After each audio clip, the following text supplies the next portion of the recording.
You've done everything right. You've worked hard, lived within your means, and built up $2.5 million in savings. But now you're staring down the next chapter, retirement, and asking the one question that keeps so many Canadians up at night. How much can we actually spend without running out? Because here's what no one tells you. Even with millions in the bank, spending in retirement isn't as simple as picking a number and sticking to it. Spending too cautiously and you risk depriving yourself of the lifestyle you've dreamed of. Spending too freely and you could run short when you need it most. The stakes couldn't be higher. This is about protecting your lifestyle, not just for a few years, but for decades to come. So how do you strike the right balance? Let's break it down. Hi, I'm Tanya Sosla, investment advisor at CG Wealth Management. I work with Canadians who've done a great job of saving for retirement, but now want clarity and confidence about how to spend it wisely. In this video, I'll show you how to figure out how much you can safely withdraw each year without the fear of running out. If you find this helpful, don't forget to like, comment, and subscribe for more expert financial content. Number 1, why rules of thumb often fail with higher net worth retirees. You've probably heard of the 4% rule, the idea that you can safely withdraw 4% of your portfolio each year without running out of money. On the surface, it seems simple. Take 4% of $2.5 million, that's $100,000 per year, and adjust for inflation over time. But here's the problem. The 4% rule was designed decades ago for average US investors and may not reflect the realities faced by Canadians with $2.5 million in savings. It assumes your entire portfolio is invested in a specific mix of stocks and bonds and doesn't account for Canadian tax rules, currency risk, or the fact that you'll likely withdraw from multiple accounts like RRSPs, TFSAs, and non-registered accounts. And most importantly, it doesn't consider market volatility. If there's a downturn early in retirement, 4% might be too aggressive. Here's what often happens. Many retirees with $3 million invested assume they can safely withdraw 4% per year. But when we stress tested this approach, including a 2008-style market crash in year 2, it often showed they needed to cut spending later just to avoid running out. The takeaway, rules of thumb are a starting point, not a strategy. High net worth retirees often need a customized retirement withdrawal plan that considers their unique mix of accounts, tax exposure, and spending needs. Number 2, taxes and timing, the hidden drag on your spending power. Let's talk about something that catches many retirees off guard, taxes. Imagine this, you're withdrawing $150,000 a year thinking it's a comfortable income. But if most of your savings are in RRSPs, every dollar you pull out is fully taxable. That can push you into a higher tax bracket, trigger old age security clawbacks, and quietly erode your retirement income. Here's what often happens. Many Canadians enter retirement with $2.5 million or more saved, often with the majority in RRSPs and the rest split between a TFSA and non-registered investments. If they wait until 71 to convert their RRSPs to RRIFs and start mandatory withdrawals, those large withdrawals can push them into higher tax brackets and quietly erode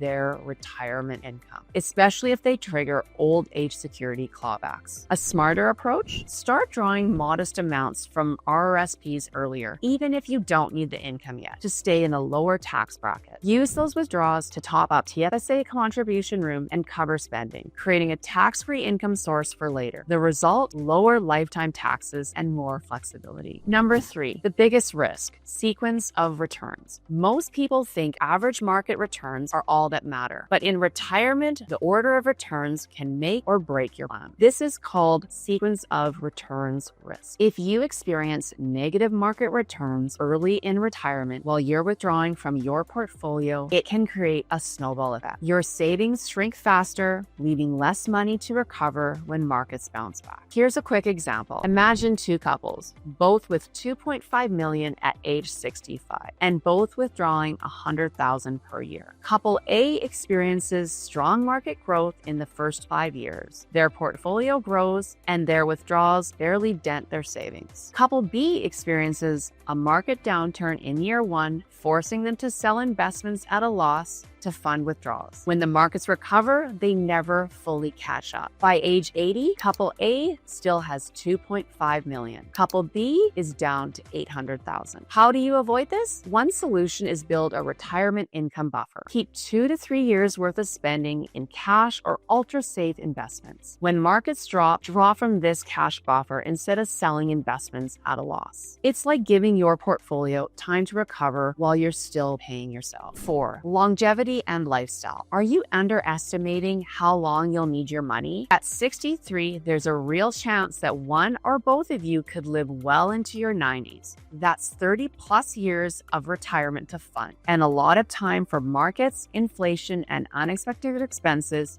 to impact your plan. But here's what I often see. Some retirees overspend early, thinking they have more than enough and end up tightening their belt in their 80s. Others do the opposite. They underspend out of fear, living far below their means and missing out on the experiences they wanted in retirement. The key is knowing your numbers. Once you've stress tested your plan for longevity, inflation, and market volatility, you can spend with confidence without second guessing every purchase or worrying about leaving your family short later. Number 5, stress testing your plan. Can it weather the unexpected? Even the best retirement plans can be derailed if you don't account for market shocks, inflation, or life events. A plan that works in a straight line projection often falls apart in real life. What happens if there's another 2008 style crash in the first 5 years of retirement, or if inflation stays higher than expected for a decade? This is where stress testing comes in. We run retirement plans through multiple scenarios: market downturns, prolonged high inflation, unexpected healthcare costs, the loss of one spouse's income or benefits. The goal isn't to scare you, it's to build a plan that's resilient. By testing your plan against market crashes, inflation, unexpected healthcare costs, and even the loss of one spouse's income, you can build a strategy that's truly resilient, one designed to protect your lifestyle no matter what comes your way. That's the difference between hoping things work out and knowing they will. 2.5 million at 63 puts you in a fantastic position. But here's the real question: how do you turn that into decades of freedom without the constant fear of running out? It's about knowing, truly knowing, that you can enjoy the lifestyle you've built, create the legacy you want to leave, and feel confident